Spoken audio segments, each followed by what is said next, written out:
ಎಲ್ಲರಿಗೂ ನಮಸ್ಕಾರ. ಬಹುಪಾಲು ಜನರಿಗೆ ತಮ್ಮ ಕುಲದೇವರು ಯಾವುದು, ತಮ್ಮ ಕುಲದೇವಸ್ಥಾನ ಎಲ್ಲಿದೆ, ಅದರ ಪೂಜಾ ವಿಧಿವಿಧಾನಗಳು ಯಾವುದು ಅಂತ ಅನ್ನೋದ್ರ ಬಗ್ಗೆ ಮಾಹಿತಿ ಇರಲ್ಲ. ಆದರೆ ಪ್ರತಿಯೊಬ್ಬರು ಸಹ ವರ್ಷಕ್ಕೆ 2 ಬಾರಿ ಆದರೂ ತಮ್ಮ ಕುಲದೇವಸ್ಥಾನಕ್ಕೆ ಹೋಗಿ ಅಲ್ಲಿ ನಡೆಯುವಂತಹ ಪೂಜಾ ಕೈಂಕರ್ಯಗಳಲ್ಲಿ ಪಾಲ್ಗೊಳ್ಳೋದು ಬಹಳ ಮುಖ್ಯ ಆಗುತ್ತೆ. ಯಾರಿಗೆ ಇದ್ರ ಬಗ್ಗೆ ಮಾಹಿತಿ ಇರಲ್ಲ, ಅದನ್ನು ಯಾವ ರೀತಿಯಾಗಿ ನಾವು ಪಡ್ಕೋಬೋದು ಅನ್ನೋದ್ರ ಬಗ್ಗೆ ವಿಡಿಯೋ ಮಾಡಿದ್ದೀನಿ. ಈ ವಿಡಿಯೋ ಸ್ಕಿಪ್ ಮಾಡದೆ ಕೊನೆವರೆಗೂ ತಾವು ನೋಡಿದ್ರೆ ಅದರ ಸಂಪೂರ್ಣವಾದ ಮಾಹಿತಿ ತಮ್ಗೆ ಗೊತ್ತಾಗುತ್ತೆ. ಪ್ರಥಮವಾಗಿ ನಮ್ಮ ಕುಟುಂಬದಲ್ಲಿ ಯಾರು ಪೂರ್ವಜರು ಇರ್ತಾರೆ ಅವ್ರ ಹತ್ರ ನಾವು ಇದ್ರ ಬಗ್ಗೆ ಮಾಹಿತಿನ ಪಡ್ಕೋಬೇಕಾಗತ್ತೆ. ಯಾಕಂದರೆ ನಮ್ಮ ಪೂರ್ವಜರಿಗೆ ನಮ್ಮ ಕುಲದೇವರ ಬಗ್ಗೆ ಸಂಪೂರ್ಣವಾದ ಮಾಹಿತಿ ಇರುತ್ತೆ. ಮತ್ತು ಅವರು ತಲತಲಾಂತರದಿಂದ ಯಾವೆಲ್ಲ ವಿಧಿವಿಧಾನಗಳನ್ನು ಪಾಲಿಸ್ಕೊಂಡು ಬಂದಿದ್ರು ಅಂತ ಅವರಿಂದ ನಾವು ಕೇಳ್ಬಿಟ್ಟು ನಾವು ಮಾಹಿತಿನ ಪಡ್ಕೋಬೇಕು. ಅವರಿಂದಲೂ ನಮಗೆ ಮಾಹಿತಿ ಸಿಗದೇ ಇದ್ದಾಗ ನಾವು ಹುಟ್ಟಿರ್ತಕ್ಕಂಥ ಊರಿನ ಪಂಡಿತರು ಅಥವಾ ಹಿರಿಯ ಸದಸ್ಯರು ಯಾರು ಇರ್ತಾರೆ ಆ ಒಂದು ಊರಿನಲ್ಲಿ ವರ್ಷಾನುಗಟ್ಲೆಯಿಂದ ಅವರ ಒಂದು ಕುಟುಂಬ ಅಲ್ಲಿ ವಾಸ ಇರುತ್ತೆ.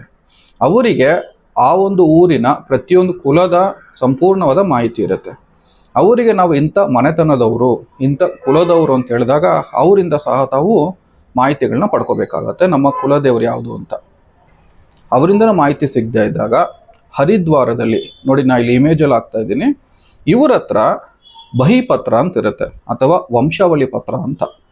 ಇವರ ಹತ್ರ ಇರತಕ್ಕಂಥ ಪುಸ್ತಕದಲ್ಲಿ ಪ್ರತಿಯೊಬ್ಬ ಹಿಂದುವಿನ ಅವನ ವಂಶದ ಪ್ರತಿಯೊಂದು ಮಾಹಿತಿ ಅವ್ರ ಹತ್ರ ಇರುತ್ತೆ.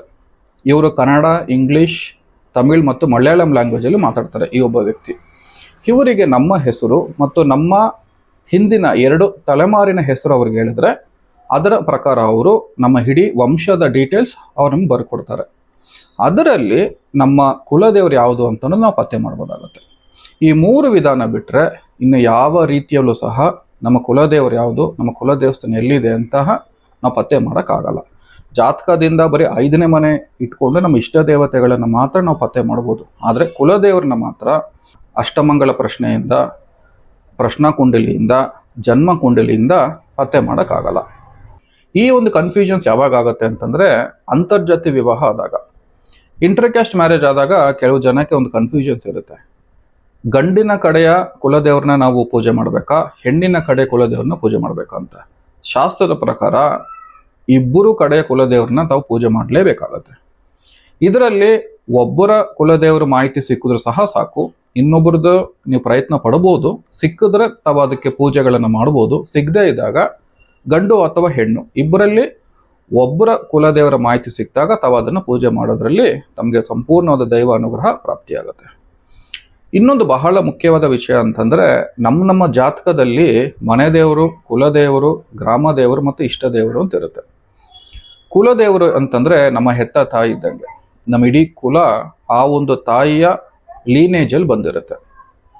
ಕುಲದೇವರಿಗೆ ಯಾರು ಪೂಜೆ ಮಾಡಲ್ಲ, ಕುಲದೇವ್ರನ್ನ ಯಾರು ಮರೀತಾರೆ, ಅವರ ಜಾತಕದಲ್ಲಿ ಎಂತಹ ಯೋಗ ಇದ್ದರೂ, ಎಂತಹ ಬಲಿಷ್ಠವಾದ ಗ್ರಹಗತಿಗಳ ಸ್ಥಿತಿಗತಿ ಆಗಿದ್ರೂ ಸಹ ಅದು ಯಾವುದು ಫಲಿಸಲ್ಲ.